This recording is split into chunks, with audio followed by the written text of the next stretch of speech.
Hadasa Lopez, and I'm currently in a speech class. I'm giving a speech today on sleep enhancement. So some of the things that we're going to cover is going to be the restorative theory of sleep, the evolutionary theory of sleep, and the information consolidation theory of sleep. We're also going to go over different tips and techniques in order for you guys to get a better night's sleep. So the first thing that we're going to cover is restorative sleep. All right? Restorative sleep is a theory about how sleep rejuvenates us. It releases, when we sleep, it releases the growth hormone.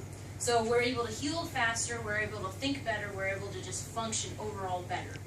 So these are just kind of different theories. You know, nobody has a hardcore, hey, this is exactly why we sleep, but these sound really good. You know, the evolutionary theory of sleep kind of goes back to how lions, tigers, bears, they all sleep like 12 to 15 hours a day.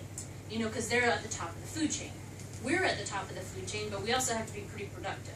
So in that case, we only sleep about 8 hours at a time. That's the evolutionary theory. Information consolidation is about when we sleep, we want to make sure that what we learn is actually going to be applied. That's the most important piece of that one. Sleep correlates to the changes in the structure and organization of the brain. So if we're not sleeping, we're obviously not going to remember as good as we should if we're getting 8 hours of sleep.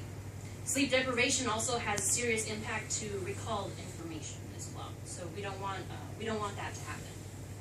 So you might ask, okay, why is this stuff and why is it important to know about sleep? Well, we all know that why we have to sleep. We all know that we feel crappy if we don't sleep. But studies have actually shown that 60% of college students have disturbed sleep-wake patterns. Okay, so we'll cover the sleep cycles in a little bit, but that's just a statistic. So only 30% of college students actually get the 8 hours of sleep that they need a night. Most college students aren't getting anywhere near that. If you think about it, they're probably getting 2 to 3 hours, maybe 4 at the most, because they're trying to cram so much to study, and they're not getting the sleep that they need. So they're studying, but they're not retaining the information. That can cause serious effects. So why does it matter why we sleep? Okay, so when we sleep, we go through different theories, or we go through different cycles. We go through a REM cycle, which is a rapid eye movement, and we also have slow wave cycles, which I'll show you again in a little bit. So when we sleep and we hit the REM sleep, studies have shown that it actually improves our declarative memory as well as our procedural memory. Declarative memory is the facts. So-and-so stated this, so-and-so stated that. We can remember those types of things better. Procedural memory is, again, how-to. So if somebody gives you a how-to task, step by step by step, we're learning this stuff in the REM sleep, okay? Motor learning skills, so fine motor skills, or how to take apart a vehicle, or how to PMCS a vehicle for us in the military, is going to be conducted in slow wave sleep, which again we'll go through in the cycles, as well as REM sleep. Right? Okay. So again, those are how we learn things.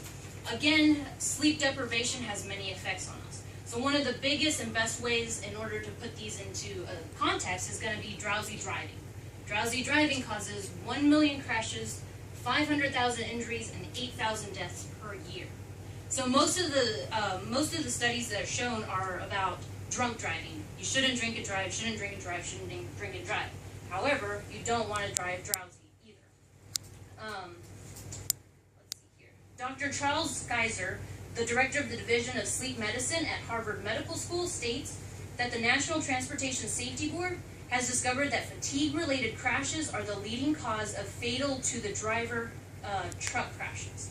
That's a lot. That's a big deal, you know, just because of being drowsy. He also states that 1 out of 5 motor vehicle accidents is related to drivers who just are too tired to drive. So those of you that are trying to, go to Anchorage, it's an 8-hour drive.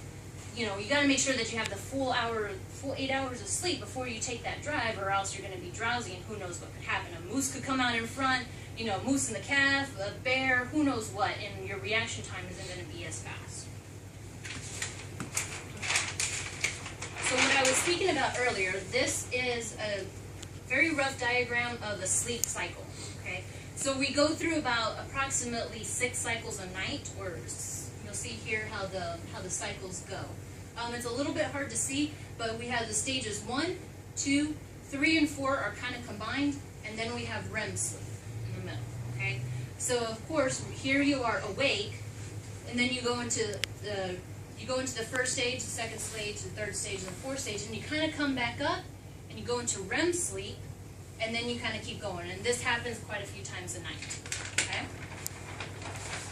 So after that happens, if you don't get enough of that, you're going to get into the sleep deprivation side. Okay, so sleep deprivation causes excessive sleepiness, lack of energy, irritability for a lot of people, poor judgment, anxiety, weight gain. Those are a lot of big issues that happen. Okay? So some of the causes of sleep deprivation are going to be substance use. Right, so substance use, caffeine, according to the Center for Science in the Public Interest, caffeine, Starbucks tall coffee, has about 260 milligrams of caffeine. A 5-hour energy drink has about 208 milligrams of caffeine. A lot of stuff that's going through your body. And that's not including the nicotine, which is a stimulant, the alcohol, which can keep you up at night, and workout supplements that can range from about 300 milligrams.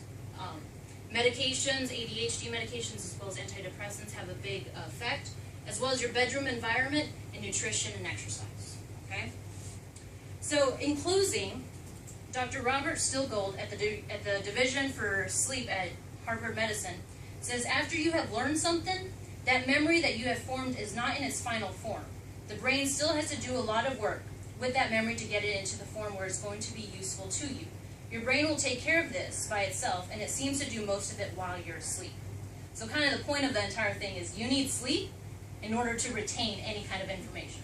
So there's a lot of information about sleep. There's tons of everything on the internet, on websites. If you want more information, by all means, please come find me. We can have a chat about it. However, that is all I have for today. Any questions? All right, thank you very much for your time.